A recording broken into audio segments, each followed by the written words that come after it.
que yo no sé, yo siento como que el hígado, mi hígado estará encebollado. Ángel Toledo, imposible no presentarte de esa manera. Yo digo, ¿cómo yo lo entro a Saudi TV, a Papeleta Rosa Digital?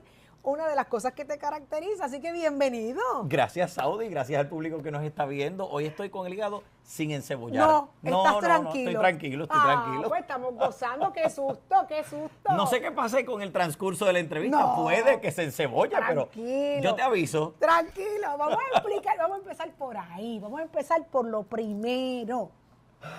¿Qué es eso del hígado encebollado? Pues mira, Saudi. ¿Cómo sale? Ocurre que un día, esto fue muy espontáneo, Ajá. ocurre que un día yo estoy en Lo Sé Todo, Ajá, estoy con Quique, ajá. él me hace una pregunta, no recuerdo qué tema fue, tenía que ser algún asunto de estos que son Ajá. neurálgicos, y yo no sabía cómo explicar que es que el tema me llegaba al tuétano de los huesos, y lo único que me salió en pantalla es que me encebolla el hígado, y de ahí se quedó. ¿Y Ahí eso? se quedó el hígado encebollado. Ven acá, Ángel, eso nunca te había pasado por la mente. En la vida. ¿Qué tú habías almorzado ese día? Yo no como hígado. Ni un bistecito Y dicho sea de encebollado. paso, tampoco como mucha cebolla, así que no sé. Ah, no. Pero yo no sé qué fue lo que pasó y sé que era una pregunta que sacudía. Ajá. Y cuando Quique me pregunta eso, yo digo, Quique, pero es que esto me encebolla el hígado. Mira pa' allá. Y ahí salieron las carcajadas del Nalgorazzi. Todo el mundo. Yo creo que tú estabas allí ese Claro, día. sí, salió, sí. salió de todo el mundo y se quedó ya el tema del hígado encebollado al punto de que cuando salgo a la calle a visitar a los Ajá. pueblos, la gente que me saluda en el mall, de repente yo voy caminando y me dice, tú tienes, y yo los miro, me río porque es que al principio era con paz, mira, ay, Cristo de la gloria, porque yo habré dicho eso. Ajá. Pero ahora, no, si la gente lo cogió con mucho... Porque es que es verdad, la gente se enoja y no sabe cómo decirlo, como es que con 4 o 3 malas palabras. Pero mira, esa está bonita. Claro. Es que se me encebolla el hígado. Mire, mi hermano. Pero qué bueno y qué jocoso, qué buena manera de demostrar y hacer, ser compatible, ¿verdad? Sí. Con el puertorriqueño natural. Ángel Toledo, te conocemos por tu opinión fuerte. Eres un analista de situaciones de país, situaciones de gobierno, pero vienes con un bagaje sumamente interesante e importante, de mucho interés de los puertorriqueños. Háblanos un poco, ¿qué te trae a la palestra pública y al servicio público? Pues mira, Saudi, eso es una pregunta buenísima porque nunca esto había estado en mi plan. Aunque yo siempre, tú sabes, cuando tú estás en la escuela, que empiezan a hablar los periodiquitos de la escuela, Claro. que escriben el más posible que se cuelgue alguna vez en la vida, que sea feliz, que se mude a otro país. Pues yo siempre supe que mis compañeros y compañeras de escuela hablaban de el más propenso a jugar a la política. Pues, de verdad. siempre. O sea, tus características tiraban para allá. Tiraban para allá, pero no Líder era... innato. Pues parece que sí, digo, yo lo sentía de esa forma y mis compañeros lo veían de esa forma, pero no era algo que yo tenía en mi plan de vida. Nosotros somos de Utuado, mi familia es del campo de Eso, Utuado. vecinos míos. A mí me fascina irme para allá y cuando era niño pues me crié allá, claro, mi abuela desde chiquitito. Sabía yo que esa jibarería de que se me encebolla el hígado, eso viene del monte adentro. Adiós. Y a orgullo lo llevo. Muy bien. El- Chócala ahí. Así es, claro que sí. Pues mi abuela, cuando yo era muy pequeño, abuela siempre fue muy activista política. PNP rabiosa. PNP rabiosa. Ajá. Y claro, lo hizo en un tiempo en el que era muy poco probable que una mujer asumiera una postura tan fuerte dentro de un partido. Ajá. Porque tú sabes que las mujeres alcanzaron una posición política en términos de su participación a un tiempo mucho posterior a lo que el hombre lo Claro. consiguió. Así que era bastante complicado tuviera una mujer activista Brava. y brava. Así que abuela, cuando yo era pequeño, me llevaba al comité del barrio Ángeles de Utuado y allá me Wow. ponía a pintar el comité y yo con toda la alegría del mundo la ayudaba a pintar. Mi mamá la regañaba porque yo llegaba a la casa lleno de pintas azules, cabeza, por todos lados. Y pues yo creo que a mí me fueron construyendo un poquito Claro. de esa forma. Cuando me fui a estudiar, estudié lo que yo entendía que me gustaba y claro, hay que decirlo, y si mami ve este video, por favor, bueno, tú asegúrate que ya no lo vea, porque... ¿Cómo se llama? Rosa, mami se Doña llama Rosa. Rosa de Utuado, preste atención que el nene, mire, Hoy habla claro. Ajá. Yo le dije a mí realmente me gustaba el español, Ajá. era lo que yo quería estudiar. Pero cuando yo dije en casa que yo lo que quería estudiar era español, me dijeron, muchacho, pero que tú no vas a vivir con eso. Bueno, literalmente me dijeron, tú te vas a morir de hambre. Wow. Esas fueron las palabras. Así que yo dije, bueno, pues déjame buscar la otra cosa que me apasiona, pero ahí ya no se lo consulté a mi mamá, porque yo decía, pues lo que a mí me apasiona posiblemente no es lo que ella le apasiona. Mami quería que yo estudiara ingeniería genética, era el área que sí. Wow. En una época, claro, yo tengo 48 años, así que en aquel momento posiblemente esas disciplinas estaban naciendo. Claro. Y yo estoy seguro que ella quería que, claro, mi mamá estudió ciencias, mi hermana estudió ciencias, y o sea, ciencias naturales me refiero. Y el tema de las ciencias sociales no era necesariamente lo que estaba en el libro de la vida para ninguno de nosotros. Nosotros somos 2 de padre y madre, y somos 3 más por parte de papi, chiquitos. Digo, son viejos todos, pero menores que yo. Menores que yo. Menores que tú. Pues en ese momento yo dije, olvídate, yo no voy a decir nada, pero en algún momento mi mamá se iba a enterar. Así que yo guardé el secreto bien guardado, solicité a la Universidad de Puerto Rico, puse ciencia política, porque eso es la otra cosa que... Yo decía, a mí me gusta el español y la política. No me fascinan las matemáticas, las ciencias no son lo mío, o sea, la ciencia natural no es lo mío. Y me fui construyendo entonces dentro de ese mundo del estudio y el análisis de la política. Genial. No de la politiquería, Saudi, de la que es muy política. diferente. Bien distinto, bien distinto. Yo quería entender la política como teoría, como contexto, Claro. como elemento social. Y pues cuando obligatoriamente pues tuve que ir a la UPI, yo tenía que decirle a mi mamá dónde iba a estudiar, porque ella iba a preguntar en algún momento, ¿no? Y yo dije, pues mami, fui a estudiar política y antes de que me emberrinchara encima, yo le dije, es que yo voy para escuela de Derecho y hay que estudiar política. Eso es embuste también. Pero está bien. Pero se escucha bonito, no es verdad, pero impresiona. Ajá. Pues yo dije, es que yo quiero estudiar Derecho. Y claro, tampoco tenían ninguna intención de estudiar Derecho. Pero ese cuento se lo hice y ella se lo creyó. Pero estabas haciendo lo que te apasionaba. Estaba haciendo lo que me apasionaba y dentro del estudio de la ciencia política me encontré con unos profesores dentro de la Universidad de Puerto Rico, recinto de Río Piedras, que me empezaron a mover en esa dirección. Porque la realidad es que yo no sabía qué estudiar después de... O sea, ¿qué yo hago después de un bachillerato en ciencia política? Pues yo decía, pues lo que me queda es Derecho, porque honestamente creo que voy a tener que hacer eso, no hay otra cosa. Pero estos profesores empezaron a decirme, ven acá, pero a ti te gusta esto lo suficiente y hasta te queda bien el análisis y nos gusta cómo tú interpretas el tema de la política. ¿Por qué tú no sigues un doctorado? En mi casa nadie tiene un doctorado. Nuevamente, no era algo que se contemplaba como una alternativa. Claro. Además de que en aquella época yo creo que una maestría era como bien grande. Así que un doctorado era una cosa súper grande. Sí. Que Y lo pues, es. Que lo es.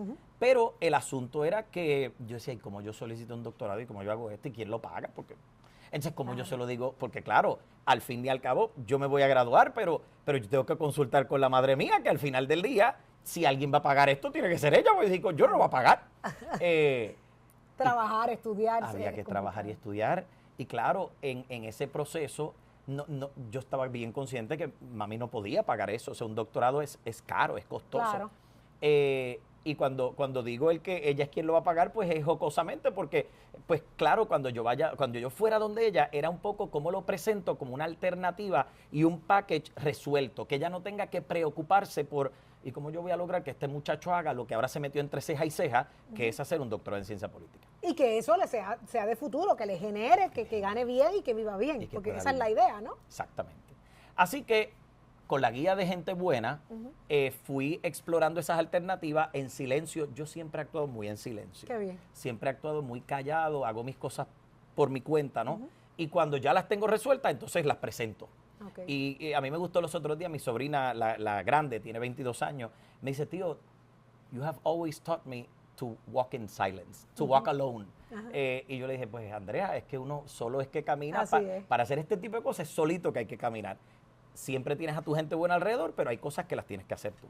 Así que solicité la escuela, solicité los programas doctorales, me aceptaron los programas doctorales y gracias a Dios eso vino acompañado de unas becas. Qué bien. Y me pagaron el doctorado gracias al Señor. Allá estudié en Pensilvania, regresé a Puerto Rico a enseñar en la misma universidad de donde había salido. Y eso me dio mucho orgullo, sí. Qué Eso bien. me dio ¿Y mucho doña orgullo. Rosa se puso contenta? Pues mira, te voy a decir lo que me dijo y otra vez no le enseñé este video. Doña Rosa, échese para acá. Saudi, cuando yo le dije a ella, Ajá. porque mira, yo el bachillerato lo terminé en 3 años. Anda.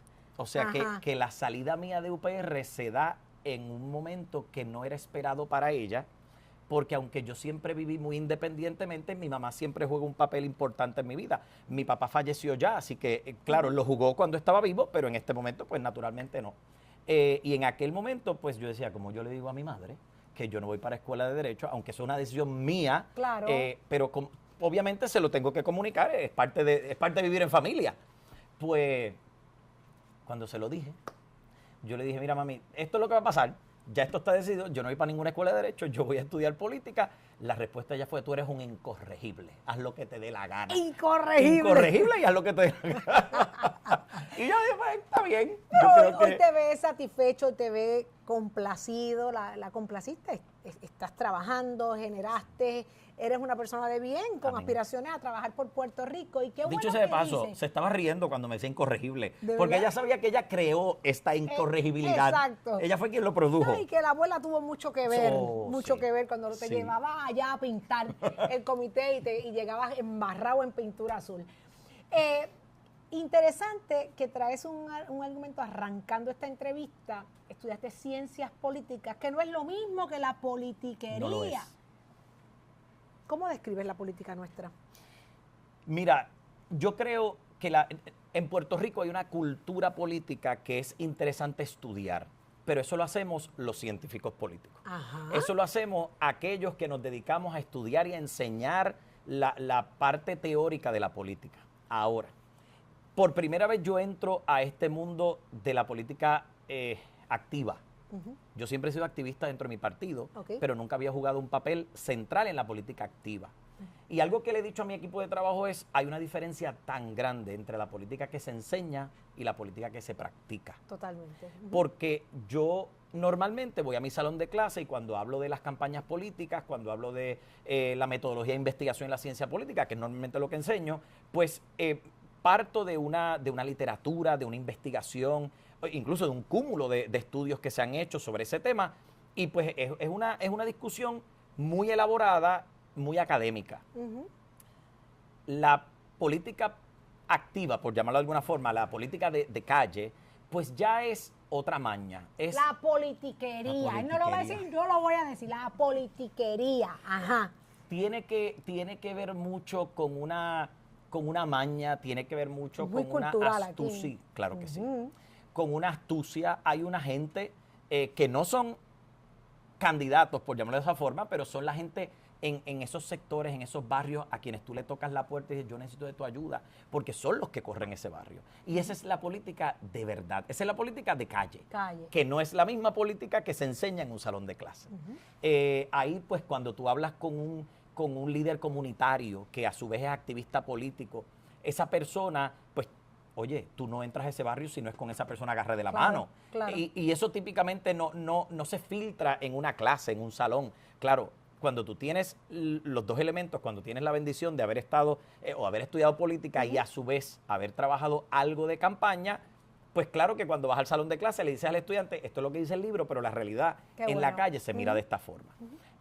Así que en Puerto Rico hay una cultura bien interesante sobre lo que es la politiquería, por llamarlo de alguna forma, ¿no? Claro. ¿Cómo llevamos el sentido a ver, la política no es otra cosa, tiene 1000 definiciones, pero dentro de las más importantes es cómo logramos entender las decisiones de poder, cómo logramos entender el que alguien adquiera el poder, el que alguien pierda el poder, cómo manejamos las relaciones de poder. Eso es lo que estudia la política.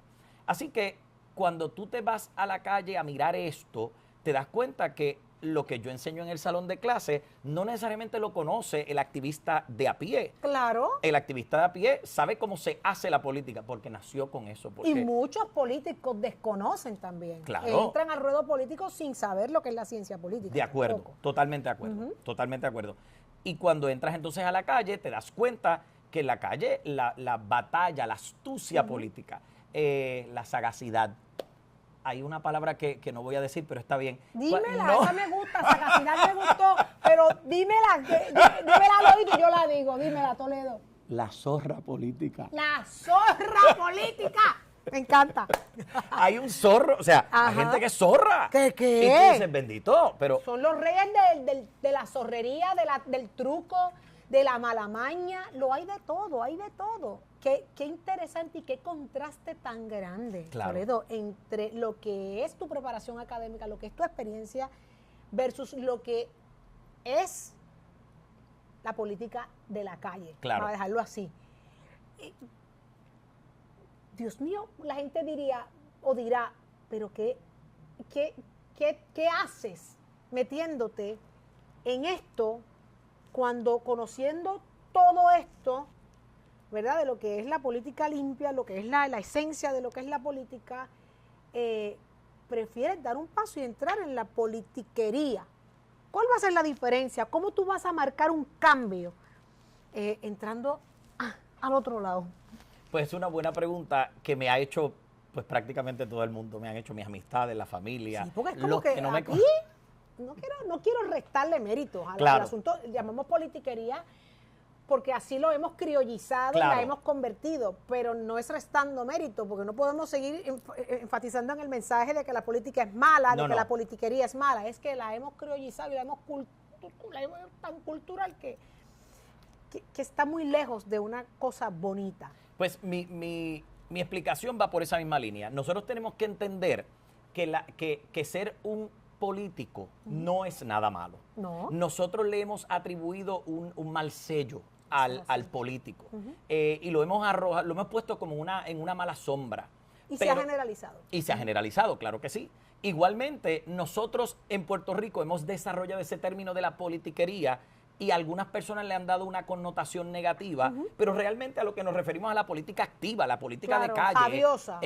Claro. Y oye, Porque yo te aquí voy a decir somos una cosa, fogosos. y te digo una cosa, yo quiero a la gente política rabiosa en mi campaña. Ay, Eso ay, es lo ay, que ay, ay, quiero. ay, ¿de verdad? Claro. Claro que sí. Es más, yo te voy a decir ¿Por una qué? cosa. Yo fui rabioso, digo, yo he sido rabioso siempre, pero De pero eso lo vamos a hablar más adelante. ¿Qué te costó una javiería de esa? Eso lo vemos más adelante. Pero cuando me quito el sombrero del PNP rabioso para convertirme en el profesor, Ajá. pues sé cómo hacer ese switch, sé cómo hacer ese Ok. cambio. Porque honestamente hace falta un político rabioso o una política rabiosa para hacer lo que hay que hacer aquí. Convénceme por qué. Pues mira, porque hay mucho trabajo de la calle. Y cuando digo de la calle me refiero de la política de a pie, Ajá. lo que se hace en el barrio, cómo Ajá. convencemos a la gente. Que tú necesitas, uno, a un activista que conozca bien. Y segundo, que ese activista sepa convencer. Que tenga, cuando digo la persona zorra, me refiero a la persona, la zorra es muy Mañosa, astuta. Ajá. Piensen en el Principito. El Principito tenía a su amiguito que era la zorra y esa zorra era brillante. A eso es a lo que me refiero. Claro. No quiero que piensen en el politiquero o en la zorra como algo negativo. Todo lo contrario. Es una persona con mucha astucia, con Claro. maña. Porque la política es un juego de maña. Las relaciones de poder son un juego de maña. Y tú tienes que saber cómo tú juegas esas barajas para al final del día ganar ese juego. Ahora, ¿por qué yo? Que era la pregunta que me habían hecho. Porque yo creo que Puerto Rico necesita que algunos de nosotros, incluso que muchos de nosotros, que estamos dispuestos a hacer cosas por Puerto Rico, demos ese paso al frente. Ahorita estaba escuchando una conversación espectacular y un compañero decía, no todos pueden ser abogados, no todos pueden ser ingenieros, no todos pueden ser... Y yo estoy absolutamente de acuerdo con eso. Eso es así. Pero las personas que sabemos cómo pensar sobre estas alternativas, que tenemos el sentir de la gente pegados del corazón, tenemos que utilizar lo que Dios nos ha dado, preparación, inteligencia, para transformar esa palabra en voz en un Senado, en una Cámara, en una fortaleza, en una comisaría residente, en una alcaldía, en una legislatura municipal. ¿Por qué? Porque la mayoría del pueblo quiere vivir su vida tranquilo. O sea, la mayoría de la gente que camina por Puerto Rico, incluso por los países del mundo, quieren vivir su vida y vivir su vida privada y quieren hacer sus cosas y tener su familia como todo el mundo, como mucha gente aspira, ¿no? Claro.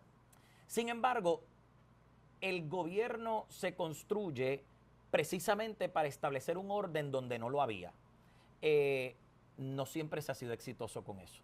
No siempre el gobierno ha establecido ese orden al que todo el mundo aspira, pero eso es lo que realmente debe ocurrir.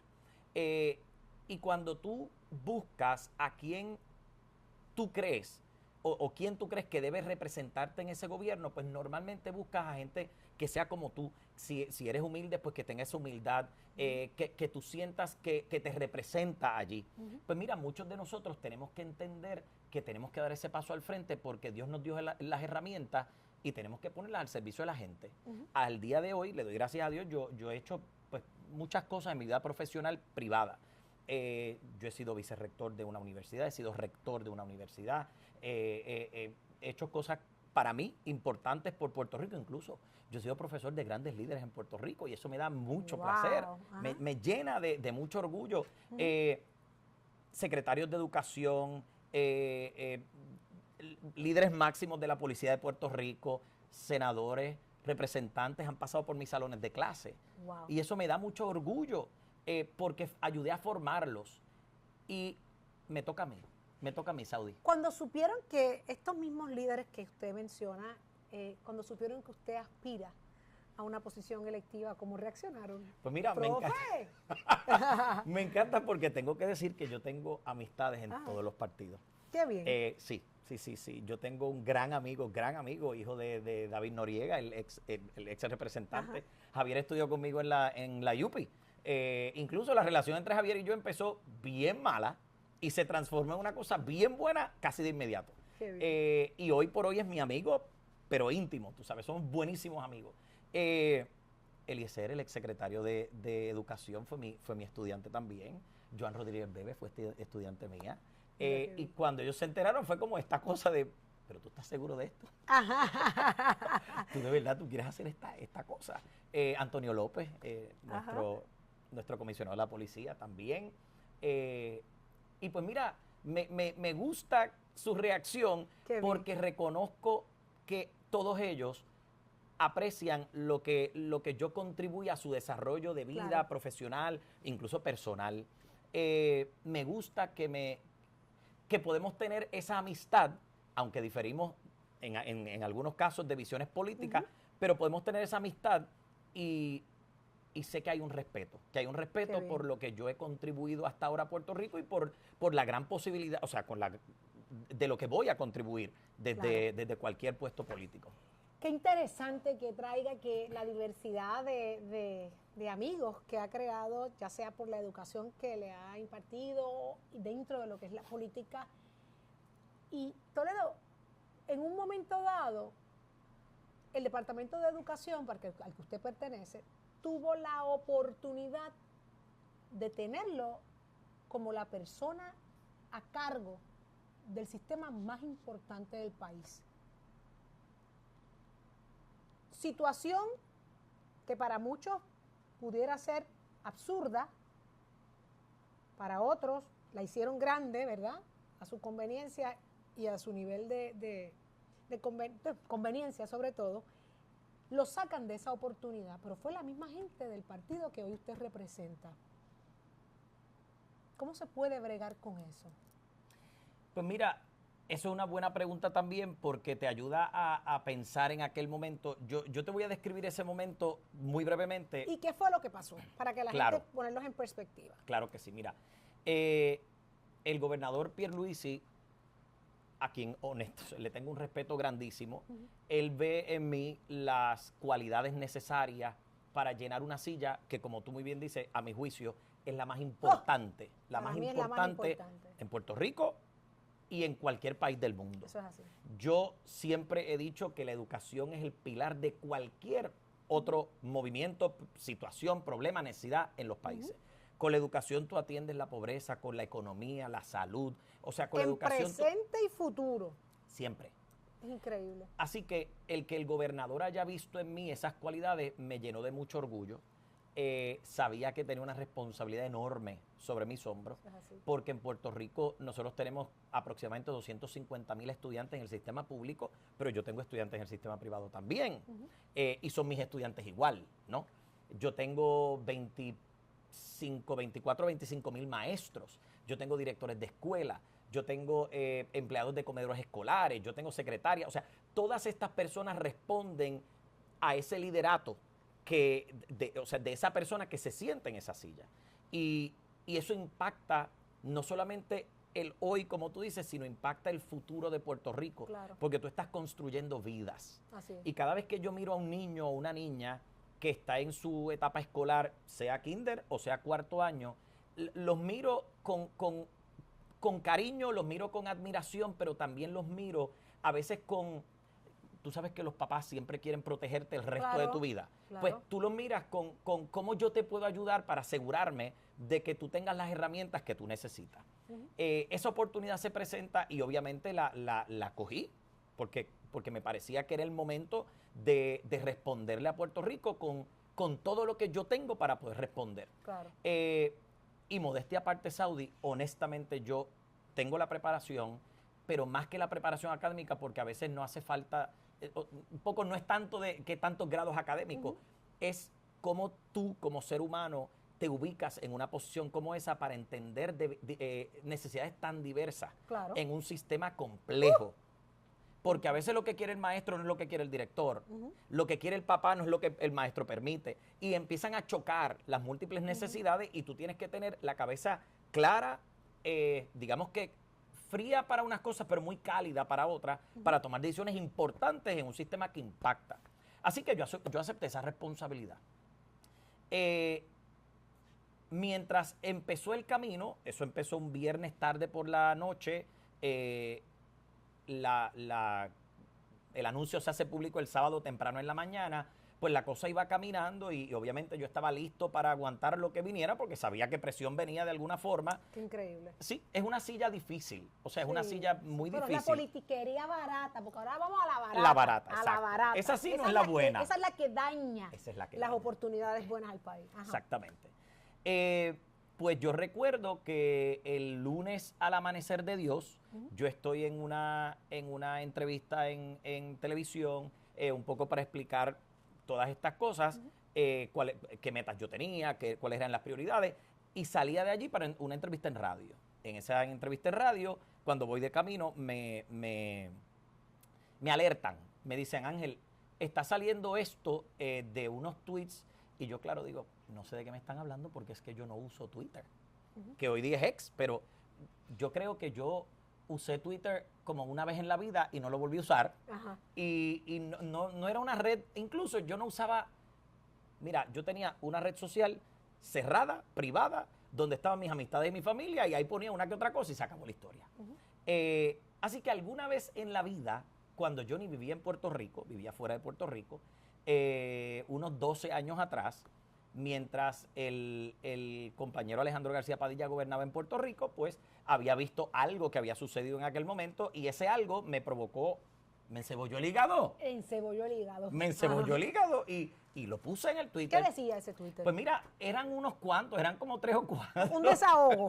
Era un desahogo. Oye, un desahogo que tenemos todos. ¿Todos? Y en ese desahogo yo utilicé la libertad de expresión que tiene un ser humano Genial, privado genial. para decir lo que yo sentía en ese momento. Ajá. Y yo básicamente lo que dije fue que la diferencia era algo así como que McDonald's tenía un payaso y el gobierno de Puerto Rico también. Algo así era, no me acuerdo, es más, ni me acuerdo, pero decía algo como eso, ¿no? En aquel momento, naturalmente, yo no conocía al gobernador, a Alejandro García Padilla, pero sentía que la situación era tan grave que así reaccionaba mi cuerpo, así reaccionaba Claro. yo. Y cuando me pongo a comparar con otros correligionarios de partido, incluso otras personas que no son de mi partido, porque tengo que decirte que otras personas de otros partidos se sentían de esa misma forma. Coincidían con la línea de pensamiento. Claro. Pues lo que a mí se me hacía un poco difícil de entender 12 años después era cómo había tolerancia hoy día, cómo hay tolerancia hoy día para los comentarios que hace Puerto Rico entero, incluso con palabras soeces que yo no utilicé. Y ese comentario de 12 años atrás nadie lo podía tolerar. ¿Fue la excusa perfecta para uno o unos cuantos? Para unos cuantitos. Uno. No eran muchos, eran unos cuantitos. Sabemos quiénes fueron. Claro, Sabemos claro, quiénes claro fueron. que sí. Y esta fue la razón, la excusa que utilizaron para restarle mérito a una carrera, Sí, a un conocimiento, a un deseo genuino de servir. claro. Así de barata es la politiquería. Así de barata es la politiquería barata. Ajá. Sí. Porque las personas que me acusaban de ser, porque fíjate, el argumento fue que ellos no iban a dar paso a mi nombramiento porque yo estaba demasiado identificado con las políticas del Partido No Progresista. Ay, caramba, Ese fue el argumento. el argumento. Ese fue el argumento, que yo estaba demasiado identificado con las políticas del PNP, pero te voy a decir algo, Saudi, yo pintaba comités del PNP desde los 4 años. ¿Cómo no voy a estar identificado? Yo entré a la UPI a mis 17 años con una palma de oro en la cadena.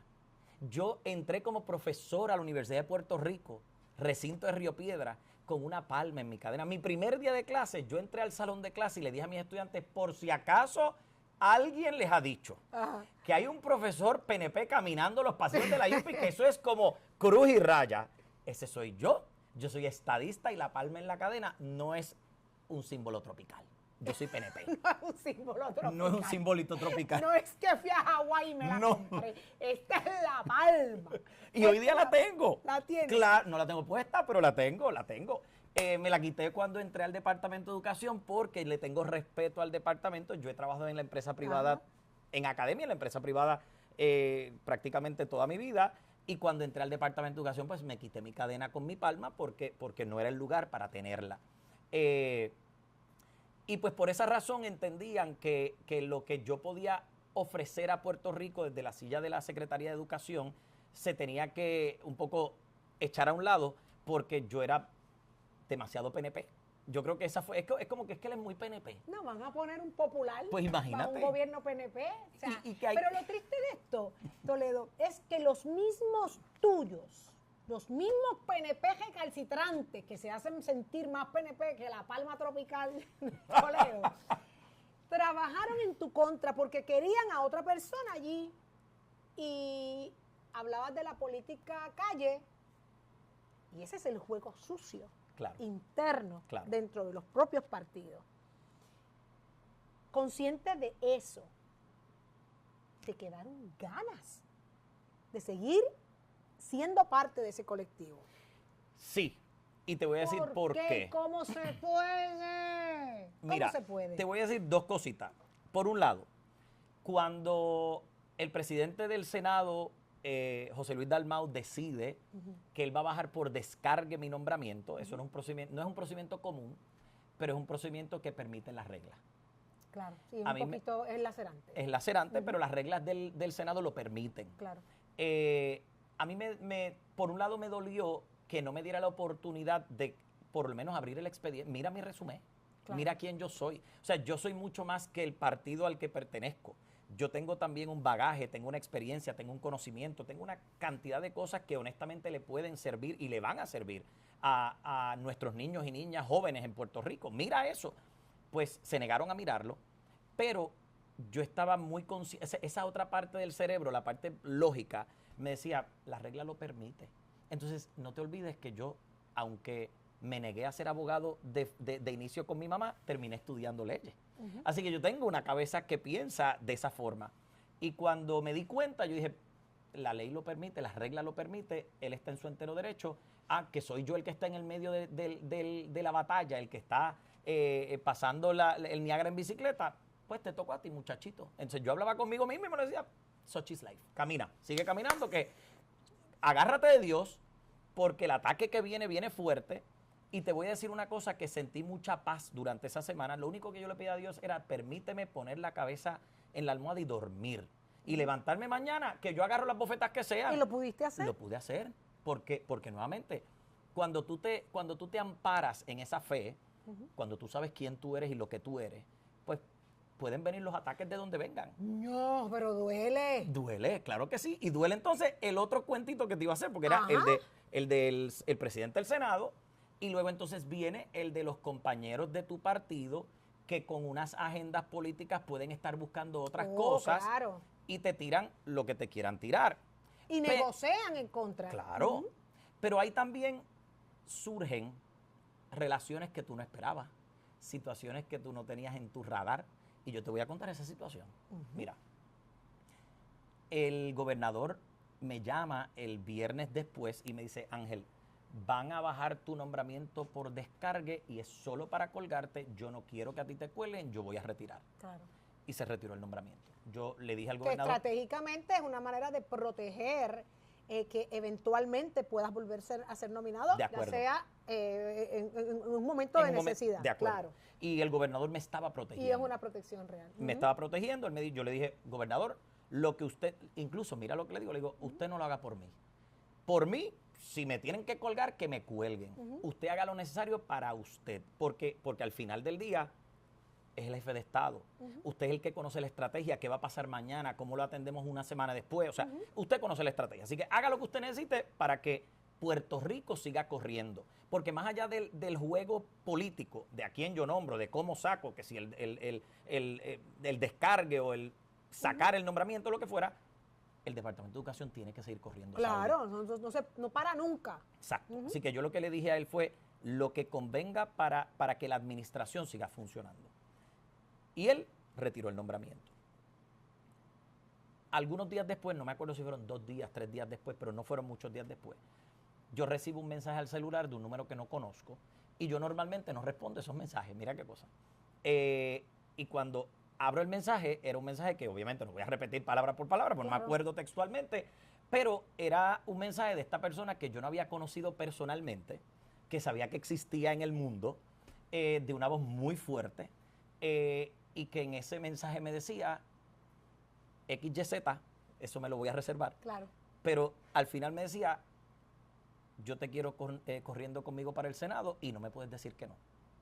Wow. Y yo le respondí, pues si no puedo decir que no, digo que sí. Así se dio. Y ese fue Tomás Rivera Schatz, hoy mi amigo.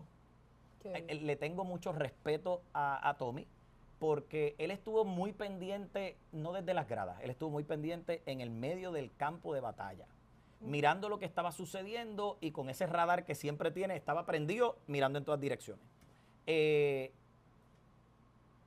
Tommy es una persona muy sagaz, inteligente, de estas personas que mide muy bien lo que está ocurriendo para tomar decisiones sobre qué va a hacer. Y cuando me hace el acercamiento, lo hace, a mi juicio, porque ya había evaluado el entorno, había evaluado lo que había pasado y decía, pues espérate, déjame ver cómo me muevo, en qué dirección me muevo.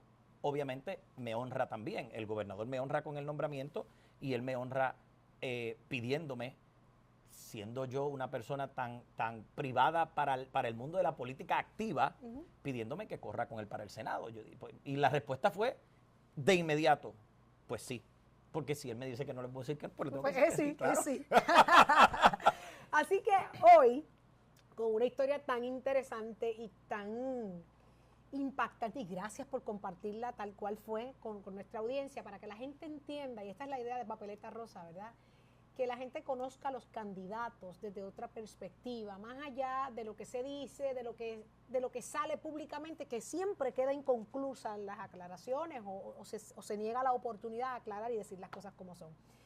Así que hoy diste un paso al frente para trabajar por Puerto Rico desde el Senado.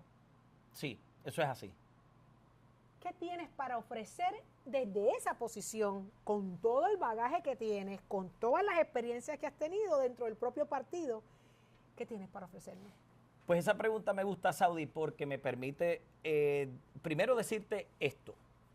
Los seres humanos somos mucho más que lo que tú ves, digamos, a golpe de vista. Nos construimos de muchas formas y traemos muchos elementos. Cuando tú atacas a un ser humano, no estás atacando ese cuerpo que tienes al frente, estás atacando incluso las personas que están a su lado, su familia, sus hijos, sus amigos, estás atacando su historia, estás atacando a quienes representa. O sea, son cosas muy importantes que laceran no solamente a esa persona a quien tú le lanzas el improperio, si es un improperio, o el ataque, si es un ataque, sino a esto se multiplica, ¿no? Dicho eso, yo creo que nosotros en Puerto Rico tenemos un sistema democrático que es representativo, que depende necesariamente de que hayan hombres y mujeres que representen a esas mismas personas que te digo, que se pueden sentir vulneradas cuando tú atacas a quienes son suyos. Y necesariamente ese sistema se compone de unos hombres y de unas mujeres que, oye, que se ponen, vamos a decir, se desnudan en público, en un sentido figurado, claro está. Claro. Me encanta lo que él busca en su diccionario criollo, claro. criollísimo, así soy yo, me encanta. Claro. Utuado. Pues uno se tiene que desvestir y te tienes que dejar ver en tus áreas más vulnerables. Claro. Y algunos de nosotros estamos dispuestos a hacerlos. Que es muy valiente. Claro. Hacer eso. Porque creemos que honestamente gente como tú, por ejemplo, que no está metida en la política, necesita voces que la representen. Eso es así. Que mi familia de Utuado, y cuando digo mi familia no estoy hablando de los Toledo ni de los López, estoy hablando de los Rivera, de los Aguayos, de todos los de Utuado, los de Jayuya, los de Ponce, los de Maricao, los de Las Marías, desde Fajardo hasta Mayagüez y desde Arecibo hasta Ponce, necesitan que los representen. Con eso en mente, y pese a esas, digamos, esos caminos pedregosos o esas coronitas de espina que de vez en cuando te ponen, muchas personas dirían que, vamos a decir, que echan a un lado la oportunidad de representar a Puerto Rico. ¿El deseo? Claro. Porque es un deseo, es algo que tiene que nacer para hacerse. De acuerdo. Algunas personas lo echan a un lado por lo fuerte que puede ser el ataque, pero otros decidimos que algunos tenemos que coger el ataque para que otros tengan voz. Y ese es mi propósito. Yo creo que en Puerto Rico hay una gente que necesita voz. Yo tengo 252,000 niños en las escuelas y sumarle los de escuela privada que necesitan voz. Ellos solitos no se pueden representar. Cuando yo, dentro de mi práctica privada como abogado, representaba al Departamento de la Familia en casos de maltrato de menores, me di cuenta de lo importante que es darle voz a esos niños. Wow. Me di cuenta de lo importante, porque vi muchos casos de adultos abandonados, de adultos mayores. Ese tema que hoy de momento la gente lo ha empezado a sacar como banderita, porque ya tú sabes cómo es la cosa. Sí. ¿Ves? Estamos de cara a unas elecciones y ahora todos queremos hablar de los adultos mayores. Ese tema yo lo venía trabajando desde el 2010 en los tribunales, peleando precisamente.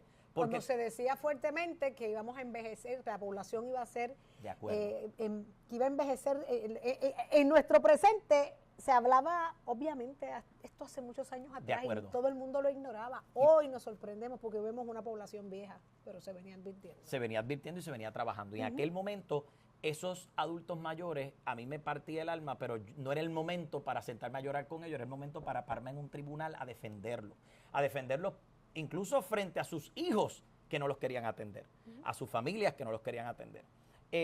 Esa gente necesita voz. Son personas que tienen que depender de alguien que hable por ellos. En un momento dado, pues entendí que desde el Departamento de Educación era que yo podía hacer esa voz. En un momento dado entendí que siendo secretario de Educación era que podía hacer esa voz. Dios tenía otro plan para mí. Y no era ese. Creo que Dios quiere que yo represente mucho más que al sector infantil. Creo que quiere que mire a los niños, pero que mire a los adultos mayores, que mire el desarrollo económico en Puerto Rico, que es tan importante, que mire al pequeño comerciante que de vez en cuando se ve desprovisto de alternativas. ¿De vez en cuando? Todo el tiempo. Todo el tiempo. De acuerdo. Y que nos convirtamos en voz de esa gente. Pero que nos convirtamos en voz, Saudi, por carne propia. No porque se convirtió en eslogan de una campaña, y lo digo con mis compañeros, la política no debe ser de estribillos. La política no debe ser de lo que suena bonito. Eso pues lo dejamos para la campaña política. Cuando tú te paras frente a una gente que te está mirando como una posibilidad, tú tienes que presentarle a esa gente que tú eres esa posibilidad y que tú puedes atender lo que ellos necesitan y que puede ser su voz. En el momento en que tú empiezas a conectar con esas personas y les dejas saber que en el Senado, en la Cámara, en la Gobernación, en la Comisaría, en la Alcaldía, en la Legislatura Municipal, tú puedes ser esa voz que los ayuda, entonces tú estás haciendo tu trabajo. Porque no podemos olvidar una cosa, Saúl. Ser senador es un trabajo. Es un trabajo a tiempo completo. Y una responsabilidad bien grande. Es una responsabilidad bien grande. Y un privilegio. Claro que sí. Que otorga el voto, que otorga el país. Toledo, Esto lo he hablado con todos los políticos que han pasado por aquí por Papeleta Rosa Digital. Tuve a un Manuel Natal haciendo una explicación maravillosa basada en ejemplos y experiencias propias de cómo es cuando tú llegas, te amarras a un partido y a las decisiones internas de un partido y te toca a veces hasta claudicar porque tienes que hacer lo que el partido diga y las decisiones son las que el partido diga y tú podrás tener la idea más maravillosa del mundo, pero si eso afecta de alguna forma u otra a los alcaldes o a aquel que no piensa como tú, tienes que simplemente engavetarte, meterte la idea y chocar con esa pared y irte con la ilusión de que pudiste, pero que pudo ser y no fue. ¿Qué fuerza tiene Toledo para no claudicar ante lo que ya usted conoce, que es una necesidad y es lo que le conviene a esa población adulto mayor, a esos niños que tanto conocen el departamento? ¿Qué fuerza tiene usted para demostrarnos ante esa Cámara que usted no va a ser uno más en el Senado que jugará para el partido y no para el país? La fuerza de la evidencia, la capacidad para procesar información y mostrar para convencer. Lo he hecho en los tribunales, lo he hecho en mis salones de clase, aunque dentro de mi salón de clase yo le digo a mis estudiantes, yo te voy a enseñar el material, pero quien decide eres tú. O sea, tú determinas qué postura tú quieres asumir. Claro que sí. Acabas de decir algo que es clave para mí. Cuando tú tienes esa independencia de criterio y puedes sacar la evidencia para mostrar que esa independencia de criterio está respaldada con el dato, con la evidencia, que está aquí, que tú no es mero capricho lo que tú estás estableciendo, que es que hay una verdadera necesidad. Es más, te voy a poner un ejemplo que yo creo que es clave. Cuando yo estaba trabajando en la universidad, en aquel momento no recuerdo si estaba como vicerrector o como rector, yo creo que era como vicerrector porque hace fácilmente unos 10, 12 años.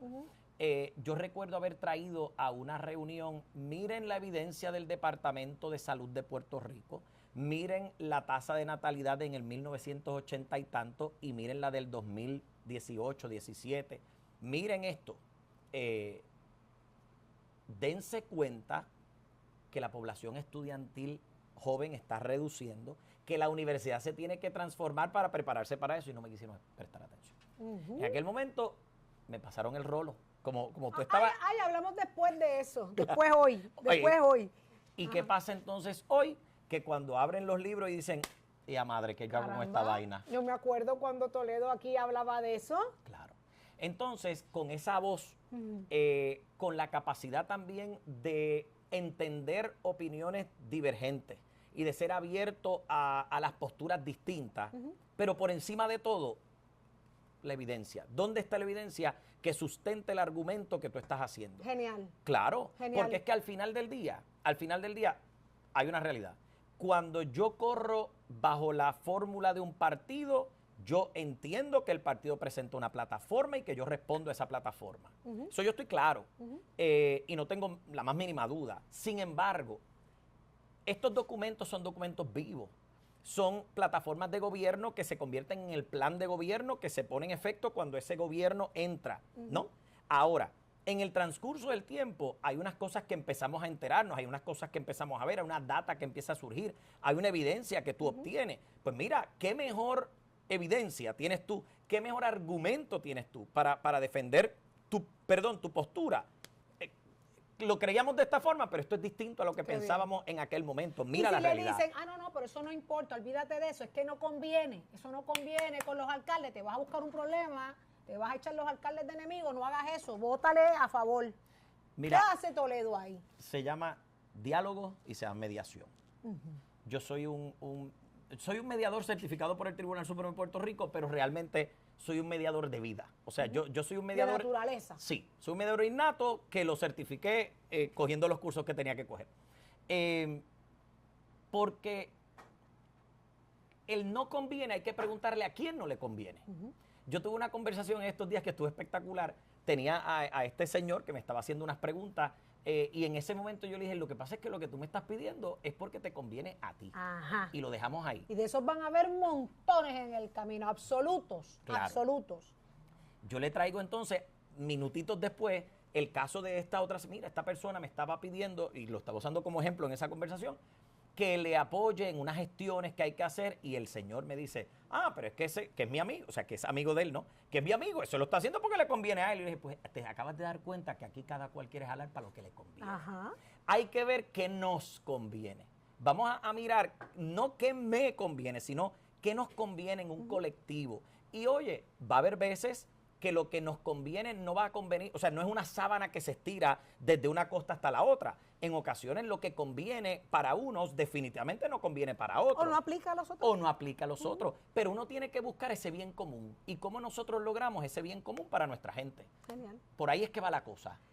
Pues con eso en mente y con un resumen tan espectacular como el que tiene Ángel Toledo, con una sinceridad que le caracteriza como buen PNP, estadista, yo quiero que usted le hable a esa Cámara y le hable a Puerto Rico. Dígale a Puerto Rico porque usted merece, en un minuto, estar en el Senado del país. Además de ser estadista a clavo pasado y PNP de centro es rollo, porque lo soy. Yo soy un ser humano con unos conocimientos, con una experiencia, con una sensibilidad y con una capacidad para escuchar y para entender opiniones mías y opiniones diversas. Yo creo que nosotros necesitamos en el gobierno de Puerto Rico personas como yo.